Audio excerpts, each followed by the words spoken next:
All right, welcome everyone to another episode of the CD and Vinyl Guys with my special guest, Chris Propfe. Thank you for joining me. Thank you, Brendan. Looking forward to it. So if this is the first time that you're watching us, please check the description below. We'll put links in there to some of our other videos, and I'll also leave a link to Chris's channel. Please check Chris out. And don't forget to comment, like, and subscribe on this video here. It certainly helps support my channel, and I would greatly appreciate it.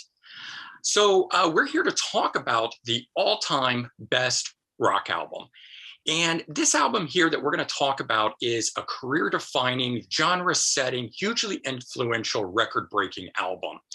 And obviously, with no matter what is chosen for this here, people are going to have different opinions. People are going to think about, different bands that they thought or think should be the all-time, best rock album kind of a thing. All I can say is that, for me at least, this is my all-time best rock album. And for context, so I've got over 9,000 CDs, as well as some vinyl and cassettes and things of that nature. But my interests lie in from everything from 60s rock on up through 70s, 80s, 90s to present. I listen to glam rock, prog rock, hard rock, melodic rock, AOR. I mean, the list goes on, metal, punk, alternative. It doesn't just stop at this band or these bands that would be considered in the rock realm. So for narrowing this down, I mean, this was a really, really difficult thing. And I considered so many different bands to be able to do this. I mean, starting back at the beginning, so to speak, with the Beatles and the Who and the Rolling Stones, one of my personal favorites, the Doors. Of course, we have to mention Led Zeppelin and Deep Purple, and into the mid 70s with Aerosmith in Boston, and then Van Halen and AC/DC and so forth. I mean, there are so many great bands and so many great albums. Chris, what are some of the ones that you thought about as far as this is concerned? Yeah, I mean, like you had said, you have to think about the Beatles, and Sgt. Pepper's kind of went through my mind. I'm also a huge fan of the White Album. Mm-hmm. And, with the Stones, I love Exile on Main Street, which I think is just a phenomenal rock album. But you touched on all the other bands. I mean, AC/DC and Aerosmith. I mean, there are just so many. And, I feel your pain. It's hard. Yeah. To whittle it down and narrow. Like, I think it would be hard to whittle it down to like 5, but we're narrowing it down to 1. Right, absolutely. I mean, and anyone else watching my channel knows I'm a huge Pink Floyd fan. And spoiler alert, it's not a Pink Floyd album that I've picked here. So, that doesn't mean that I don't think Pink Floyd isn't great, right? This is just, if I have to narrow it down, which I have managed to do here. And so I guess with that in mind, the album that I've picked that is the all-time best rock album, Guns N' Roses' Appetite for Destruction. 1987 release by these guys. So, I mean, at this point, this album is 34 years old, which I also think plays into showing how great of an album that it is. And in my opinion, it's just one of the dirtiest, sleaziest hard rock masterpieces ever made, whether you consider it rock or hard rock or even glam rock, because they did start out. I mean, if you watch those early videos with Axl and the hair and everything and the song lyrical content and structure of it, it is that. But of course, they just elevated themselves completely beyond that into becoming just a great blues rock band or hard rock band. What are some of the things that you hear within Guns N' Roses? Well, what I want to say too is you had mentioned the whole hair metal thing, and I'm thinking like the video for Welcome to the Jungle, I think was probably one of the only videos where Axl had his hair like really out wild. Yeah. And after that, they went for more of like the street look. And what I was going to say to you was that I feel like Guns N' Roses, it was like a kick in the ass to the music community and music industry. And it was like, you know what? Let's bring it back to just a rock and roll record. Like, I don't think it was as much about image for Guns N' Roses as like maybe like a Poison or something like that. Right. They just brought it back to the music. Yeah, they certainly did. I mean, they were back into just leather and jeans and, you mentioned it's 34 years old. Yeah. I still think it sounds fresh today. Like if you put that on for kids nowadays, they're gonna be like, yeah, this album rocks. Like it doesn't sound dated at all. Not at all. It's a rock album. Right, I agree. And if you put on something like Poison from the era, or Right. some of the other bands of that era, those things sound dated. They're great Yeah. records. Right. Even Def Leppard, they're great records. But Guns N' Roses was based in Rolling Stones, Faces, Aerosmith, and Slash's bluesy style playing. Mixing all that in. Right. And I think part of it was that was their foundation for what they wrote this album on. So for them to actually do away with that image appearance and be more like the 70s rock Right. is also one of the reasons why they've been able to maintain their presence for 34 years despite the limited catalog output. And I think what was good too about GNR, and especially with this album as well, they didn't kind of fall into that trap. Like around this time, like every album had a ballad on it. Yeah. Now I know that this album has "Sweet Child of Mine" on it, I but never considered that a ballad though, but I know what you mean. right. So they didn't like, it wasn't like rock by the numbers. You know what I mean? Kind of did their own thing, and it was a ballad, "Sweet Child of Mine." Mm-hmm. It was all over the radio, but it had that. It ended like heavy, like it was a heavy song. Well, the opening riff on it, in my opinion, has got to be the greatest riff ever. Oh, it's just, yeah, you hear it and you know right away what song it is. Absolutely. I mean, there wasn't a guitar player, at least in the 80s, that didn't know that riff. And it's probably the same thing still today, Yeah. And I think another good thing about Guns N' Roses was that they were heavy enough where like the metal guys would like them. Mm-hmm. And they could also write just like a straight rock and roll number or song that, I'm just going to say the regular Joe would like. So I think it kind of appealed to the masses in that way. Yeah, I would agree with that. And, one of my favorite songs off there, or actually maybe even favorite, would be Rocket Queen. It's the last track on the album. Yeah. And it's a really gritty, hard rock opener. But by the middle of the song, it flips to almost this melodic rock, sort of beautifully ending the album on a high note. Right. And for the longest time when I was a kid, I actually thought it was two separate songs. It was one of those things that's like, if you're not really paying attention to hear that it's faded out or faded in kind of a thing. And I remember at the point where I finally one time glued myself, to the album and said, wait a minute, because this is also the day of cassettes where, it's not CDs, kids, where we could actually see the track change. So on a cassette, it just, played. You didn't know when it was changing if you didn't hear the fade in and fade out kind of a thing. And I had to count all the songs and basically go, oh, this isn't a song that just rolled into the next one. This is one song. And I, at that time, that was new to me. I'd never heard a band basically take two separate songs, putting them together the way that they did here. And I mean, that's the same thing with Paradise City on here. That one on the is the sort of the opposite. It starts melodically and it builds through the middle of this and then ends in a really hard rock number, almost headbanging hard rock kind of thing by the end. I mean, if you remember the music video where they actually go to the black and white footage from, I think that's from Donington. But it's like the crowd is going insane at that thing. Yeah, and I think, and Axl was all over the stage. I want to say in that video he was wearing like a white jacket or something. Yeah, I know. And but you're right. He was just banging his head. Like, I never got a chance to see them live, but I can just imagine. Like, that's what I'm saying. Like, they could be heavy. Right. They all heck, but then also they could just be like just a straight rock and roll band. Yeah, they could be a 3-chord blues rock kind of band. They could be complex and technical. They could be melodic. And you're absolutely right, though. The album, the difference of Appetite was that there was no ballad. It was a hard rock album, start to finish. It never let up. Yeah, it had, the peaks and valleys in it, the valleys being the more melodic type numbers versus the faster pace and so forth.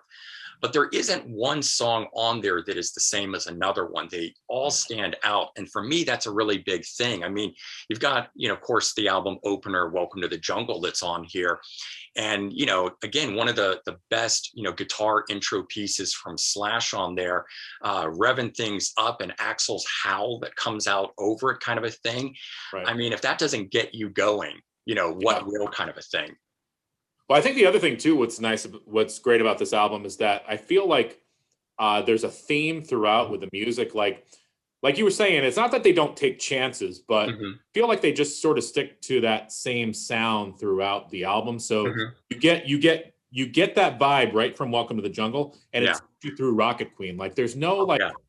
there's really no like U-turns or anything. And I feel like that, and we're not going to talk about Use Your Illusion, but Right. I But feel they like do that there. They that was the started with that. downfall with those two albums.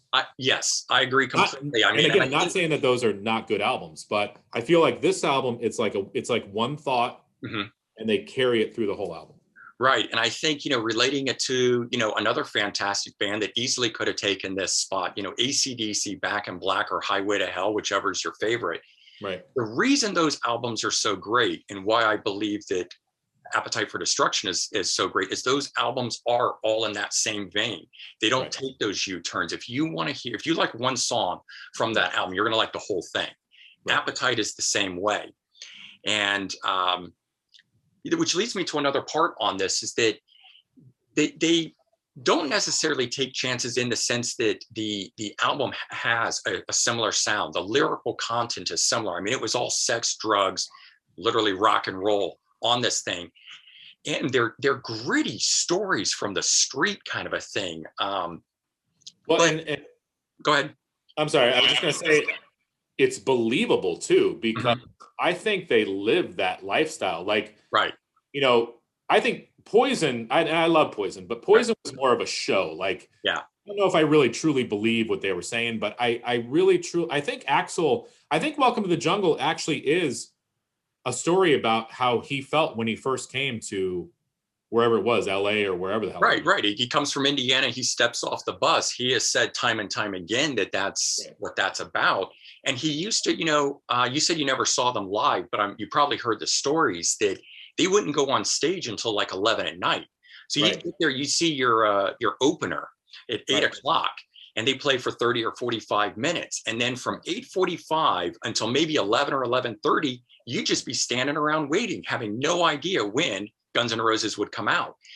And Axel would say that the reason he couldn't is that he had to get into the headspace, Yeah. because the songs were true stories, were real things that he lived. And so he couldn't just go out and sing them Right. because they were stories. These were lived events for him, and he had to be in the headspace. He had to work himself up.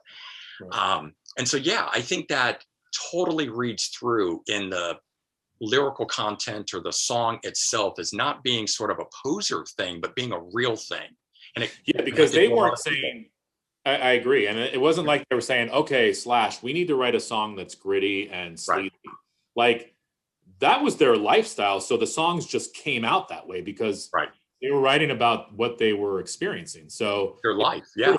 yeah, Yeah, it was more true in that sense. And I agree. You hear it all the time where, a band gets interviewed and they say, oh, well, we were told we had to write the anthem, or right. we were told we had to write a ballad, Right. and it's like, no, this was just, it grew out of what they were living, experiencing, doing, whether it be the lyric, the sound, Right. the riff.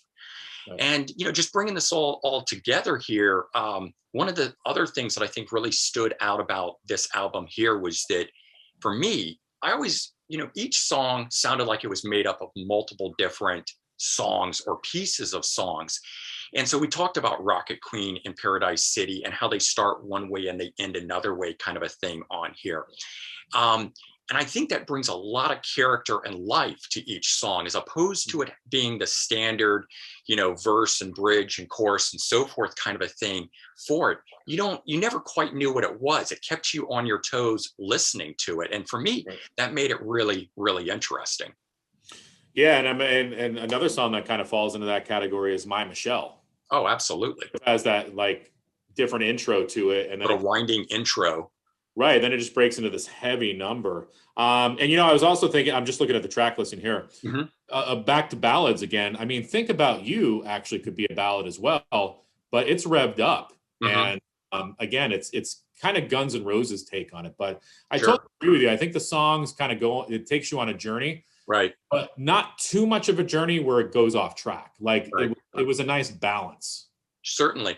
And, I held up the deluxe edition of this, of which there's also a box set, but The demos at the time that were recorded for this, there were 24 demos, and included in that was a lot of songs that ended up on Use Your Illusion. Right. So whether this was GNR who picked them, or maybe Mike Klink, the producer, who did a fantastic job on this, but the editing down to what they chose was the right thing. I mean, they chose the absolute best of the best that all fit together, that all work together. Because there's, you know, one of the other songs on there, You're Crazy, was originally an acoustic number, which they then revisit on Lies, doing it acoustically. Right. But, you know, they chose not to do it acoustically for this album. They rocked it up, kind of a thing. And so, you know, it's all those things and everything that we talked to here that, you know, I think, in my opinion, you know, there'll never be another rock album like this. This was set in time. It locked in a particular thing, and that's it, you know. And I totally agree that that's why it can be spoken of in terms when you speak of like Led Zeppelin 4 and you know Deep Purple, Machine Head, right? You see Back in Black, like you know, you can put Guns N' Roses, Appetite for Destruction in that same paragraph. I certainly agree, and I think that and I think they are spoken in that same breath. And so, yeah, you know, in closing here, you know, for me, this is you know, not only one of the best albums of all time, kind of a thing, but remember, it's a debut album. So the fact that it came out, I mean, it sold 18 million copies in the US, 30 million worldwide, kind of a thing, hugely influential and genre defining. As you pointed out, it kicked every band in the ass at the time, and it really changed image and the type of music and bands that were being signed and everything. After 1987, 88, everything switched. And I think it was key to this album here. And it's continued to have a lasting effect over the last 34 years. And I think it's going to continue to do that for a very long time to come. Definitely. Yeah. It's one of those, it's like I said, it's one of those albums that kids are going to discover. Yeah. They're going to be like, oh my God, you know, and again, it's like when we discovered Black Sabbath or when we did Led Zeppelin, I think it's, you know, whatever format they're going to listen to Appetite for Destruction on, they're going to be like, holy crap, this album is amazing. Because it's going to age really well. Right. So there you go. This is our best rock album of all time. And thank you guys for joining, and certainly take care and have a great day. And we'll see you all next time. Bye, everyone. Bye.